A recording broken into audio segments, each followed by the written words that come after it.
Eric, where'd you, oh, you went over there. Okay, so our timekeeper tonight is Eric. Eric, raise your hand. Okay, so Eric's over here. So the way this works is the presenters are going to present for 5 minutes each. When they get to 4 minutes, Eric's going to reach his magic finger, and then you're going to raise your magic finger. Raise your magic finger. This isn't hard. It's not going to hurt your arm. Okay, good. Everybody did the right finger. That's good. So that lets them know they have 1 minute left, and it lets them know you are number one. So they know they have 1 minute left. They can either wrap it up, or they can go into Q&A time, which is either 3 minutes or 3 questions. The idea is to keep everything fast and fun, but have you learn some cool things, see their faces, so if they're talking about things that are interesting to you, you know to go find them afterwards and kind of move forward from there. So without further ado, we will kick it off.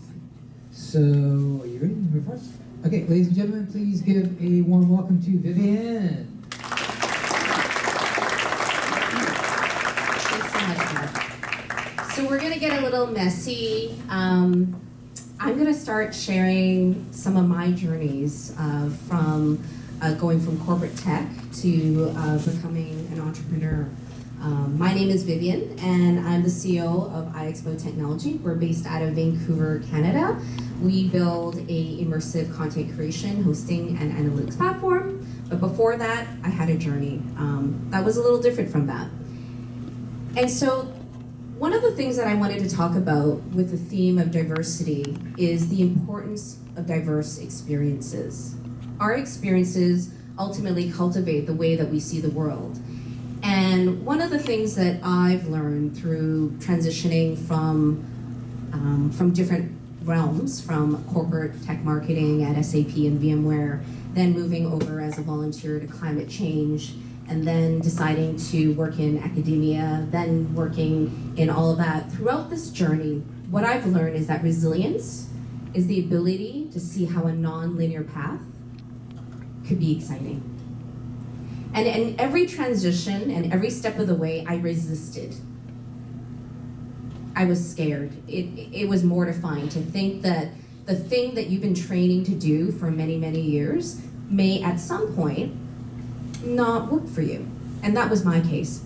In 2014, I realized that I was no longer passionate about tech. The words that we were using to describe our technology was not different than what the competitors were saying. The strategies were similar. And I just lost my passion, and I thought to myself, well, you know, you gotta fix this because you're in a privileged position. And so what I did was I followed my curiosity. I followed the questions that remained within me that were maybe not tech related. And one of them was around the situation with the climate. And so one of the things that I learned through this was entrusting your instincts, entrusting that there's always a dynamic need for change that is organically happening. Instead of fighting it, what if we looked at life as a series of experiences versus milestones? Instead of always pushing for a certain title or a certain acquisition of things, could we start collecting experiences? And I started on that journey. So one of the things that I did was I was fortunate to meet a professor out of Imperial College who was working on a climate change organization. And I moved to London to help him transition his organization from a fully funded organization to a nonprofit that had a strategy of fundraising and whatnot. And what I learned throughout that period was that I had more questions, that perhaps I might not be able to make the biggest impact in climate change, and that there are a lot of people that are working on great things. But perhaps the thing that I need to go on to next is to understand what's going on with the trifecta between academia, business, and government. Because if I'm to make an informed contribution to that, I kind of need to understand some of these things. And so, long story short, you know, this following my curiosity led me from a climate change volunteer position to working at Simon Fraser University, helping them start their innovation strategy, to being recruited by my co-founder to start a startup in immersive technology in 3D 360. So some things do come and go circle back around. I had sworn in 2014 that I would never go back in tech again. But little did I know that there are parts of you that surface again as questions evolve.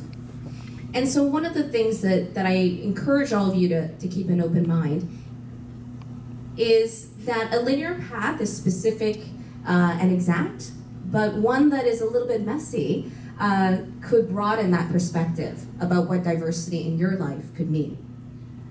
All right, so the last part is, and I'm gonna end with, if you knew that messy could be a good thing, what would you give yourself permission to be? And so that's a question that I leave for all of you. What does diverse experiences mean to you? And so just sharing for some food for thought.